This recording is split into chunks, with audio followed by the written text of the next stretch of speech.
என் age வந்து 64 ஆகுது. நான் வந்து சென்னையில் இருக்கேன். சென்னையில் பம்மலில் இருக்கேன். நாங்கள்லாம் ஜாயின்ட் ஃபேமிலியிலேருந்து தான் வந்திருக்கோம். நாங்கள்லாம் எங்களுக்கு வந்து இந்த தனியாக இருக்கிறதெல்லாம் எங்களுக்குலாம் பிடிக்கிறது கிடையாது. ஏன்னா ஜாயின்ட் ஃபேமிலினா ரொம்ப இன்ட்ரெஸ்டிங்காக இருக்கும். ஜாயின்ட் ஃபேமிலியில் அதுவும் எங்கள் தாத்தா பாட்டிலாம் இருக்க பிறவெல்லாம் ரொம்ப எங்களுக்கெல்லாம் ரொம்ப அஃபெக்ஷனாக இருப்பாள். நாங்கள்லாம் சாப்பிட்டோம்னாக்கா எல்லோரும் சேர்ந்து உட்காந்து தான் சாப்பிடுவோம். சண்டையும் போட்டுப்போம்.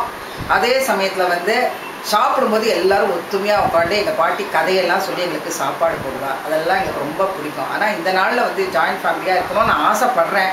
ஆனால் இருக்க முடியல. சண்டை சச்சரவுகள்லாம் வருது. ஏன்னா இந்த காலத்து குழந்தைகளுக்கெல்லாம் ரொம்ப ஈகோ பிரச்சனை இதெல்லாம் ஜாஸ்தி இருக்குது. அது எனக்கு சரிப்பட்டு வரல.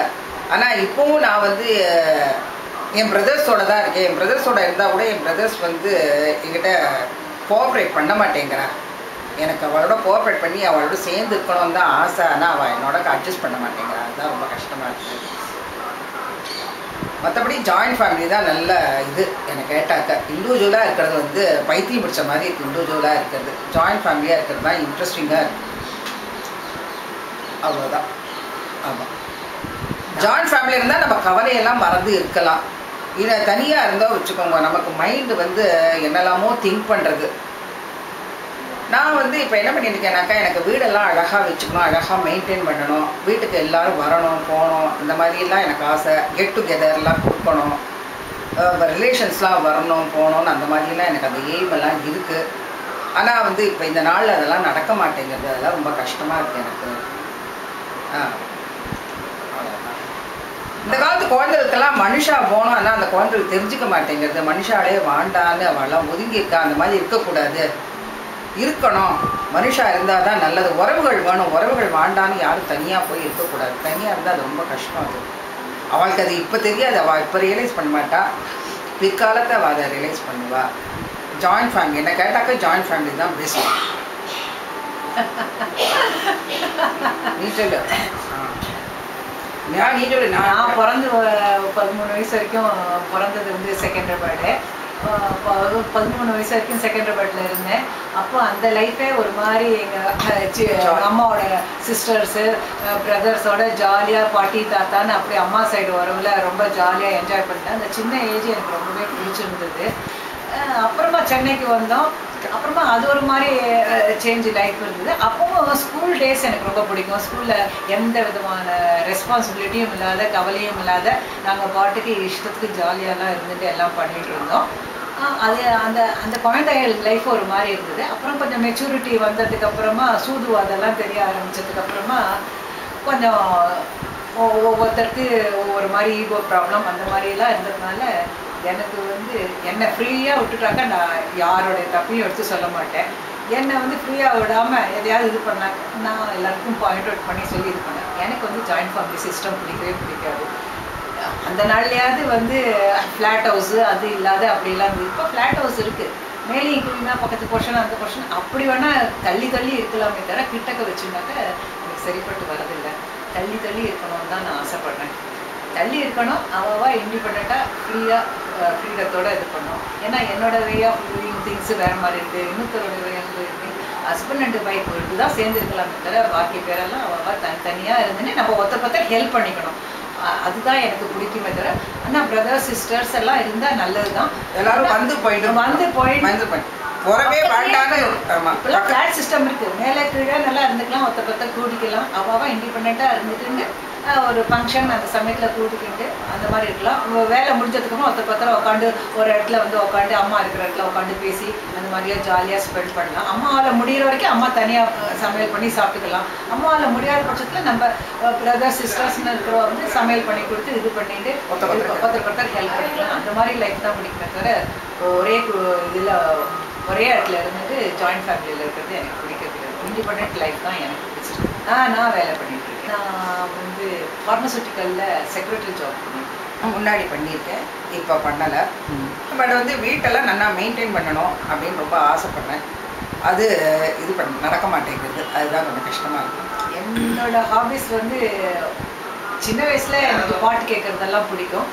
பாட்டு வராது, ஆனால் பாட்டு கேட்குறதுக்கு பிடிக்கும். பிக்சர் போகிறதுக்கெல்லாம் பிடிக்கும்.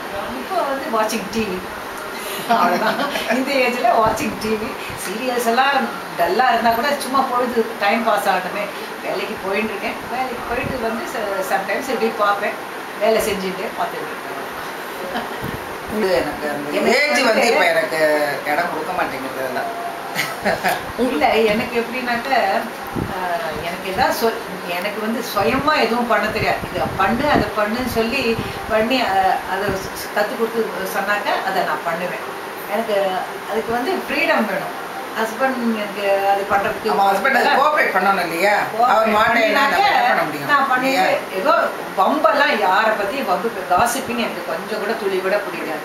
அவ இண்டிபெண்டாக ஏதோ செயல் பண்ணிட்டு இருந்து எனக்கு ஏதாவது வேலை என்கரேஜ் பண்ணணும். என்ன பண்ண முடியும் சொல்லு. எதுவுமே வேண்டாம், என்னையே இருக்கிற அட்டென்ஷன் ஃபுல்லாக என் மேலேயே இருக்கணும்னு அப்படி நினைக்கிற ஹஸ்பண்ட்லாம் இருந்தா நம்ம என்ன பண்ண முடியும்? நம்ம ஒன்றுமே பண்ண முடியாது. ஃப்ரீயா விடணும். ஃப்ரீயா விடாம அங்க நிக்காத. எதுல இன்ட்ரெஸ்ட் இருக்கோ அதுக்கு நீ போயிட்டு வா, அதுல ஜாயின் பண்ணி. இந்த நேரத்துல தான் தூங்கணும், இந்த நேரத்துல தான் எழுந்திருக்கணும், இந்த நேரத்துல தான் சாப்பிடணும் அப்படின்னு எல்லாம் சொன்னா எனக்கு பிடிக்கும். ஜெனரேஷனுக்கு என்ன மெசேஜ்? குழந்தைலாம் குழந்தைலாம் வந்து பெரியவாள்லாம் மதிக்கணும். படிச்சா மாத்திரம் போறாது. குழந்தை இந்த காலத்து குழந்தைலாம் அண்ணா படிக்கிறது இல்லைன்னு சொல்லி சொல்லலை. பட் ஆனால் பெரிய வாழ்க்கை வந்து மரியாதை கொடுக்க மாட்டேங்கிறான். உறவுகள்லாம் போகணும், உறவுகள்லாம் வேண்டாம். அந்த குழந்தைகள் ஒதுங்கி இருக்கிறது ரொம்பவே தப்பு. ஆமாம், இப்போ அவளுக்கு யங் ஏஜ், அதனால அவள் வந்து அவள் இஷ்டத்துக்கு இருக்கா. நாளைக்கும் அவளுக்கு அந்த ஏஜ் வரும்போது அவள் அதை ரியலைஸ் பண்ணுவா. இல்லை எந்தெந்த ஏஜில் வந்து என்னென்ன பேசணுமோ அந்த ஏஜில் அதுதான் பேசணும். ஒரு சின்ன குழந்தை வந்து காதலை பற்றி பேசக்கூடாது. அதெல்லாம் வந்து டிவியில் காமிக்கிறா இல்லையா? அதெல்லாம் நன்னா இல்லை. ஒரு சின்ன குழந்தைய வந்து பேச வச்சு வேடிக்கை பார்க்கக்கூடாது. அது இருந்தால் கூட அது காமிக்கக்கூடாது. அந்த ஏஜ் வந்ததுக்கு அப்புறமா தான் அதை பற்றி பேசணுமே தவிர, அதுக்கு தெரிஞ்சிருந்தா கூட அது தெரியாத மாதிரி தான் அந்த குழந்தை இருக்கணுமே தவிர, அது வந்து அந்த குழந்தையே பேசுறதுங்கிற மாதிரி அந்த குழந்தைக்கெல்லாம் அவ்வளோ இடங்கள்லாம் கொடுக்குறாரு. குழந்தைகள் வசமம் பண்ணணும். அந்த வசமம் பண்ணுறதுலையும் இதுவா நல்ல வசமமாக பண்ணணும். முணக்க வசமம் பண்ணால் குழந்தை அப்படிதான் இருக்கும் அப்படின்னு சொல்லி இன்னொருத்தர் வந்து தடுக்கிறாரு. அதெல்லாம் கரெக்டு கிடையாது. அதெல்லாம் வந்து பெரியவாளும் கொஞ்சம் கொத்த நல்லது சொன்னால ஒருத்தர் அடித்தோம்னாக்கா இன்னொருத்தர் வந்து அதை ஏன் இந்த குழந்தைய அடிக்கிறேன்னு மாமான்னு சொல்லி சமாதானப்படுத்தி, நீ தப்பு பண்ணுறதுனால தான் அடிக்கிறா, நீ தப்பு பண்ணாத அப்படிதான் சமாதானம் பண்ணமே தவிர அந்த குழந்தை எதிர்க்கையே நம்மளையும் திட்டினாக்க அது நமக்கு சப்போர்ட்டுக்கு ஆள் இருக்குது. திருப்பி அந்த குழந்தை இது பண்ணணும். அது எது கேட்டாலும் வாங்கி கொடுக்கக்கூடாது. எதுவும் ஒரு மாதிரி சமாதானம் பண்ணி இது பண்ணணும். குழந்தைக்கு தேவையான கொடுத்து திங்க வைக்கிறது, அது கேட்கறதெல்லாம் வாங்கி கொடுக்கறது, அதெல்லாம் லிமிட்டாக எல்லாத்துலேயும் ஒரு கண்ட்ரோல் வேணும். கண்டிப்பும் வேணும். அதே சமயத்தில் லிபரலாகவும் இருக்கணும். ரொம்பவும் கண்டிக்கக்கூடாது, அதுக்காக ரொம்பவும் கண்டிக்காமையும் இருக்கக்கூடாது. தப்பு பண்ணுற இடத்துல எடுத்து சொல்லி சமாதானமாக சொல்லி இது பண்ணணுமே தவிர, அப்படிதான் குழந்தைகள்னா அப்படிதான் பண்ணுட்டு அந்த குழந்தைகள் எதிர்க்கையே பெரியவா சொல்லக்கூடாது.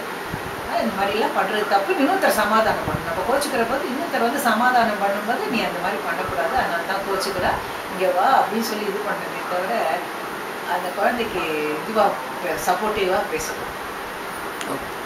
தேங்க்யூ.